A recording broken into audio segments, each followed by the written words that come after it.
સંત શ્રી શ્યામબાપુના આશીર્વચનમાંથી વિષય હું, આત્મા અને ઉત્પત્તિ.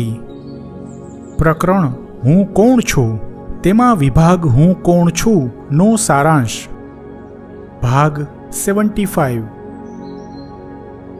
ગયા ભાગથી હું કોણ છું નો સારાંશ શરૂ થયો છે, જેમાં આપણે હું, આત્મા અને ઉત્પત્તિ, હુંનું મહત્વ અને હું કોણ છું વિશે સારાંશમાં સમજ્યા. હવે આગળ સમજીએ. ચોથું, હુંની કક્ષા પહેલી વિશે.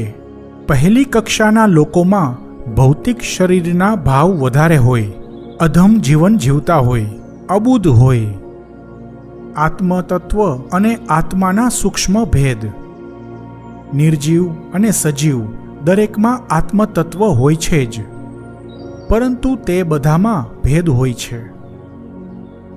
આત્મા જ્ઞાન દ્વારા શુદ્ધ થાય છે, અને જેમાં જ્ઞાનની પ્રક્રિયા થઈ શકે તેને મનુષ્ય કહેવાય છે. બુદ્ધિ અને જ્ઞાન આ બંને એક જ નથી, બંને અલગ છે, બંનેમાં તફાવત છે.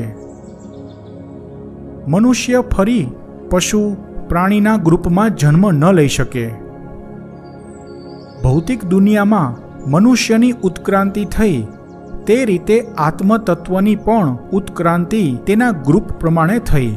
તેના વિશે વિશેષ આત્માના વિભાગમાં આવશે. ઉન્નત પશુ પ્રાણીના આત્મતત્વમાંથી આત્માએ મનુષ્ય દેહ ધારણ કરી જન્મ લીધો. તે રીતે વ્યક્તિગત આત્મા બન્યો. જેમ જેમ ઉંમર વધતી જાય છે તેમ તેમ જીવવાની જીજીવિષા પણ વધતી જાય છે. મોટી ઉંમરે દુઃખો સાથે જીવવાની આદત પડી જાય છે. પૂર્વ જન્મ પછી વર્તમાન જન્મ અને પછી પુનર્જન્મ થાય છે. આત્મતત્વમાંથી આત્મામાં રૂપાંતરણ થાય છે, પરંતુ આત્મામાંથી પછી આત્મતત્વમાં રૂપાંતરણ નથી થતું. તેથી જ્યારે પશુ પ્રાણીમાંથી મનુષ્ય જન્મ લે છે પછી ફરી તે આત્મા કોઈ પણ પ્રાણીના રૂપમાં જન્મ ન લઈ શકે. સકામ કર્મો ફક્ત મનુષ્યો જ કરી શકે છે, પશુ પ્રાણીઓ નહીં. તેથી મનુષ્યો કાર્મિક ઉર્જા ઉત્પન્ન કરે છે, પશુ પ્રાણીઓ નહીં. ભૌતિક શરીર અને ભૌતિક જ્ઞાન એટલે કે બુદ્ધિ માતા પિતાના જીન્સથી મળે છે, પરંતુ આત્મા સાથે જે કાર્મિક ઉર્જા હોય છે, જે આધ્યાત્મિક જ્ઞાન હોય છે એટલે કે આત્મજ્ઞાન હોય છે, તે પોતાના પૂર્વ જન્મથી મળે છે. પહેલી કક્ષામાં બે પ્રકારના લોકો આવે. એક, ઉન્નત પશુ પ્રાણીમાંથી પહેલીવાર મનુષ્ય દેહ ધારણ કરી જન્મ લીધો હોય, તે પહેલી કક્ષામાં પહેલા પ્રકારના માણસો હોય છે. બે, અધમ કૃત્યો કરી દુષ્કર્મોના કારણે ઉપરની કક્ષામાંથી ફરી પહેલી કક્ષામાં જન્મ લીધો હોય, તે પહેલી કક્ષામાં બીજા પ્રકારના માણસો હોય છે. આ બંને પ્રકારના માણસોની વિશેષતા, લાક્ષણિકતા વગેરે. માણસની જે કક્ષા હોય તેના પ્રભાવ સૌથી વધારે હોય. ઉપરની કક્ષાના પ્રભાવ નીચેની કક્ષા પર પડતા હોય છે, પરંતુ ઉપરની કક્ષાની સમજ ન હોય, કાબૂ ન હોય અને અનુભૂતિ પણ ન થઈ શકે. આ નિયમ 1 થી 5 દરેક કક્ષાને લાગુ પડે છે. પહેલી કક્ષા સૌથી નીચેની છે, પાયાની કક્ષા છે, તેથી તેના પર બધી કક્ષાના પ્રભાવ પડે, પરંતુ પહેલી કક્ષાના લોકો કોઈ કક્ષા પર પ્રભાવ પાડી ન શકે, કોઈ સમજ પણ કેળવી ન શકે, કાબૂ પણ કરી ન શકે અને અનુભૂતિ તો ન જ કરી શકે. ભૌતિક શરીરનું મૃત્યુ પોતાનું મૃત્યુ નથી, તે શરીર વિજ્ઞાનના આધારે સમજ્યા. ભૌતિક વિજ્ઞાન સંપૂર્ણ જીવનને ક્યારેય સમજી ન શકે. ભૌતિક શરીર ખતમ થવાથી જીવન ખતમ નથી થતું. પહેલી કક્ષાના લોકોની લાક્ષણિકતા, માનસિકતા, ધાર્મિકતા જીવનશૈલી વગેરે વિષયો પર સમજ્યા. પહેલી કક્ષાના લોકોમાં ખૂબીઓ ન હોય, ખામીઓ બહુ હોય, સદ્ગુણ જવલ્લે જ હોય, દુર્ગુણ દોષ બહુ હોય. પહેલી કક્ષાના લોકો ઉચ્ચ જ્ઞાન પ્રાપ્ત ન કરી શકે. કદાચ પોતાના માહોલ પ્રમાણે ધાર્મિક હોઈ શકે, પરંતુ આધ્યાત્મિક ગુણ ન હોય. ભૌતિક શરીરને મહત્વ આપનાર આ પહેલી કક્ષાના લોકોમાં સ્વમાનની ભાવના બહુ ન હોય, મતલબ વધારે હોય. જે સમાજમાં કે દેશમાં નૈતિકતાનું અધઃપતન થયું હોય, ત્યાં કાયદાઓ કડક, ચુકાદાઓ તરત અને સજાઓ સખત હોવા જોઈએ. પહેલી કક્ષાના લોકોમાં સ્વતંત્ર વિચારશક્તિ ન હોય, આત્મબળ ન હોય, તેથી ભૂત પ્રેત, પિતૃ, વડગાડ વગેરે અંધવિશ્વાસમાં ફસાતા હોય છે. અને જે લોકો એવા બધાના આશીર્વાદથી સાજા થતા હોય, તે પણ પહેલી કક્ષાના આવા અંધવિશ્વાસુ વહેમી જ હોય છે. પહેલી કક્ષાના લોકોમાં ધર્મની સમજ નથી હોતી, પરંતુ હઠધર્મિતા, ધર્માંધતા બહુ હોય છે. વસ્તી વધારાના કારણો વિશે આવ્યું.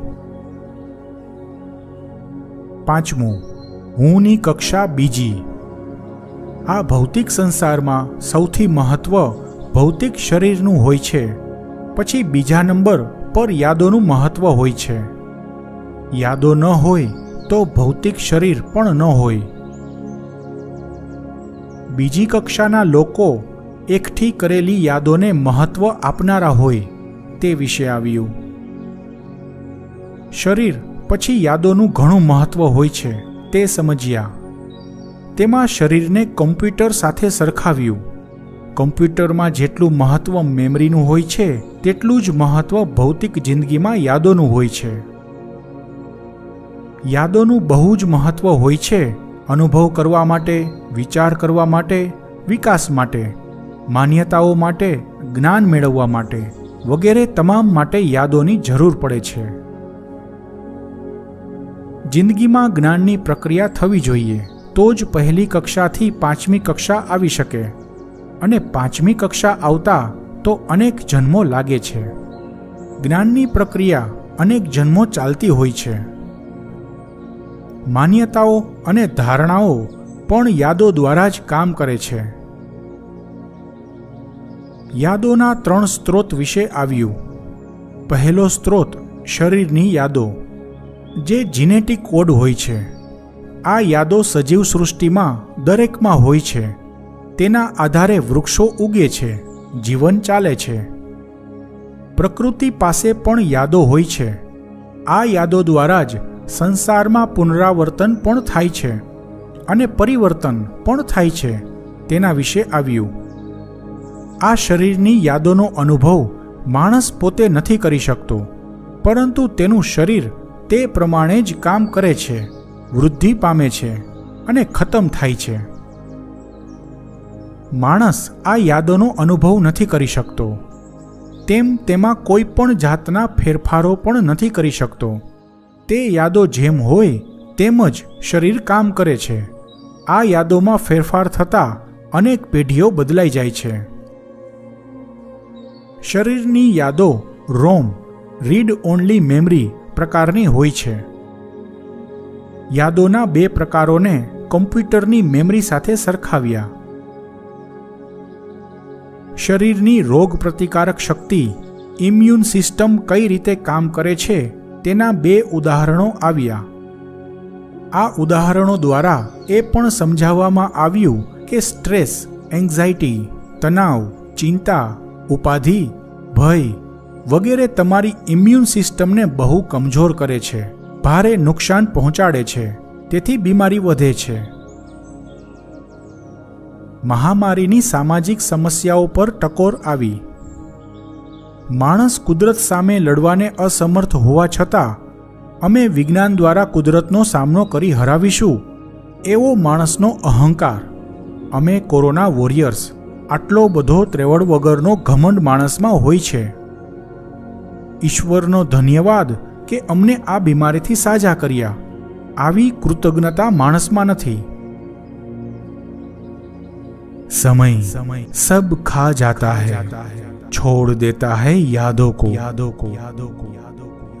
અર્થાત એક કહેવત છે, જેનું નામ છે તેનો નાશ છે. આ કહેવત વર્ષો જૂની છે, પરંતુ આપણને તે યાદ છે.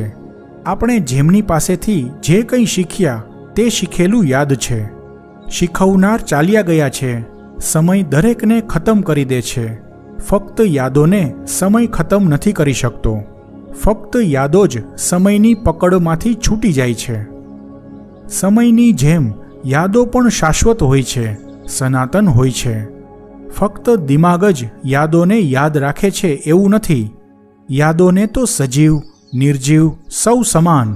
કોઈ નાનું એક કોશી જીવ હોય કે વિરાટ જબરું પ્રાણી હોય, રેતીનો એક સૂક્ષ્મ કણ હોય કે પાણીનું નાનું ટીપું હોય, આકાશની ખાલીખમ જગ્યા હોય કે પૃથ્વીના પેટાળનું પાતાળ લોક હોય, બ્રહ્માંડમાં આપણા સૂર્ય કરતાં હજારો ગણા વિશાળકાય તારા હોય કે સાવ નાની ઉલ્કા હોય, ત્યાં દરેકમાં યાદો સમાયેલી હોય છે.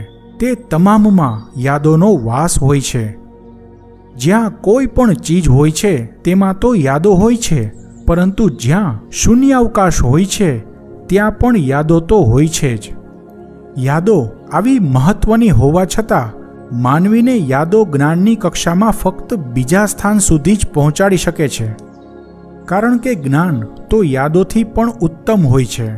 છતાં પણ જ્ઞાનને યાદોની જરૂરત હોય છે.